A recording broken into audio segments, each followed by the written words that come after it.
आपको भी public speaking से डर लगता है? आप भी लोगों को देख के घबरा जाते हैं और कॉन्शियस फील करने लगते हैं और ज़्यादातर पब्लिक स्पीकिंग से बचने की ट्राई करते हैं? तो आज हम इस पब्लिक स्पीकिंग के फियर को ख़त्म कैसे करें, इस पे बात करेंगे। यूएस में एक बार फियर से रिलेटेड सर्वे हुआ था। उसमें डेथ यानी मौत का फियर सेकंड नंबर पे था और पब्लिक स्पीकिंग का फियर फर्स्ट नंबर पे था। तो आप लोग अकेले नहीं हैं जिन्हें पब्लिक स्पीकिंग से डर लगता है। ये एक बहुत कॉमन फियर है। आज हम the art of public speaking bye Dale Carnegie की बुक में बताए गए मेथड्स की बात करेंगे, जिनकी हेल्प से आप अपनी पब्लिक स्पीकिंग को सुधार सकते हैं। तो चलिए स्टार्ट करते हैं अपनी वीडियो को। First rule, acquiring confidence before an audience. ये रूल 2 पार्ट्स में काम करता है। Number 1, gain deeper knowledge of subject. आप जिस भी टॉपिक पे पब्लिक के सामने बात करने वाले हैं, आप उस टॉपिक पे अच्छे से रिसर्च करें और उस टॉपिक की डीप नॉलेज गेन करें, ताकि जब आप पब्लिक के सामने जाएं तो आपके पास काफ़ी पॉइंट हो टॉपिक के रिगार्डिंग बताने के लिए और एक ही पॉइंट को काफ़ी तरीक़ों से समझाने के लिए, क्योंकि हर कोई एक तरीके से नहीं सीखता है। तो बेहतर है आप किसी भी पॉइंट को अलग अलग तरीके से समझाने में सक्षम हो। और इसका एक फ़ायदा ये भी है कि आपके पास बताने के लिए मटेरियल की कमी नहीं होती है और आप अपने हिसाब से सेशन को कम या ज़्यादा भी कर सकते हैं। इसी रूल का दूसरा पार्ट है प्रैक्टिस, प्रैक्टिस एंड प्रैक्टिस। इसे हम इस तरीके से समझते हैं। आपने देखा होगा रेलवे ट्रैक्स के पास जो भी खेती चारागाह होते हैं जिनमें भेड़ बकरियाँ रहती हैं, वो सभी ट्रेन के गुजरने पे ज़्यादा रिएक्ट नहीं करती है और मज़े से अपने खाने में लगी रहती है।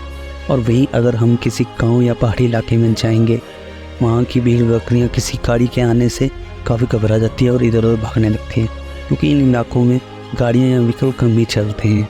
तो इस एग्जाम्पल से हमें समझ आता है कि रेलवे ट्रैक के पास जो भी भेड़ बकरियाँ रहती है, उन्हें रेल को गुजरते देखने की आदत लग गई है, इसलिए वो ज़्यादा रिएक्ट नहीं करती है। वहीं पहाड़ों और गाँव की भेड़ बकरियों को ज़्यादा गाड़ी और व्हीकल देखने की आदत नहीं है, इसलिए वह गाड़ियों को देख के घबरा जाती हैं। तो इसी तरह हम पब्लिक स्पीकिंग में सुधार बुक्स में बताए गए मेथड्स को सीख के नहीं कर सकते हैं, बल्कि हमें बार बार लोगों की ग्रुप्स के सामने जाके प्रैक्टिस करनी चाहिए। इससे हमारा धीरे धीरे कॉन्फिडेंस बिल्ड होगा और हम अपनी पब्लिक स्पीकिंग में सुधार कर सकेंगे। Second rule, the sin of monotony. इस रूल को हम छोटे छोटे पार्ट्स में समझने की ट्राई करेंगे। First, tone and voice. जब आप स्पीच दें, आपको एक ही टोन और पिच पर बात नहीं करनी चाहिए। आपको अपनी टोन और पिच में वेरिएशन करते रहना चाहिए और जो भी इम्पोर्टेंट पॉइंट है उन्हें एम्फेसाइज करना चाहिए। इससे आपकी स्पीच मोनोटोनस नहीं लगती है। Second, rate of speech. Speaking too slowly और स्पीकिंग टू क्विकली भी आपकी स्पीच को मोनोटोनस बना सकता है। तो आपको स्पीच के दौरान अपनी पेस में वेरिएशन करते रहना चाहिए। जो भी इम्पोर्टेंट पॉइंट्स है वहाँ पेस स्लो कर देनी चाहिए और जो भी पॉइंट्स लेस इंपॉर्टेंट है वहाँ आप अपनी पेस को तेज कर सकते हैं। Third, lack of facial expression. Lack of facial expression आपकी स्पीच को रोबोटिक और अनएंगेजिंग बना सकता है। So use facial expression in your speech. Fourth, body language.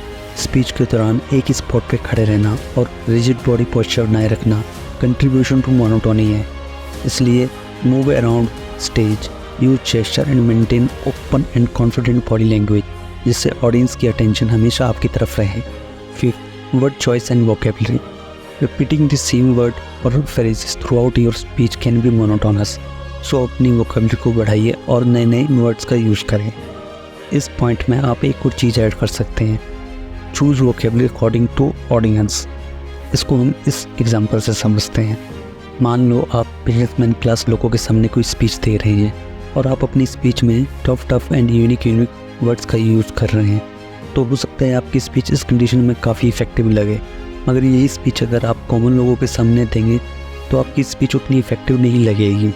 In situations में आपको फॉर्मल लैंग्वेज और इजी टू अंडरस्टैंड वर्ड्स का यूज़ करना चाहिए, ताकि लोगों को आपकी ज़्यादा से ज़्यादा बात समझ आ सके और लोग आपसे कनेक्ट कर सके। तो हमेशा अपनी ऑडियंस के हिसाब से अपनी वोकेबलरी चूज़ करें। Six, lack of interaction. अगर आप स्पीच के दौरान सिर्फ बोले जा रहे हैं और ऑडियंस के साथ इंटरेक्ट नहीं कर रहे हैं तो आपकी स्पीच मोनोटोनस बन सकती है। इसलिए अपनी स्पीच के दौरान ऑडियंस से हमेशा इंटरेक्ट करें और उन्हें इन्वॉल्व करें। आप क्वेश्चन पूछ के उन्हें अपने साथ इन्वॉल्व कर सकते हैं, टाइम पे उन्हें इनकरेज कर सकते हैं। इससे आप अपनी ऑडियंस के साथ हमेशा इंगेज रहेंगे। अब बात करते हैं रूल नंबर 3 की, जो है सपोर्टिंग मटेरियल।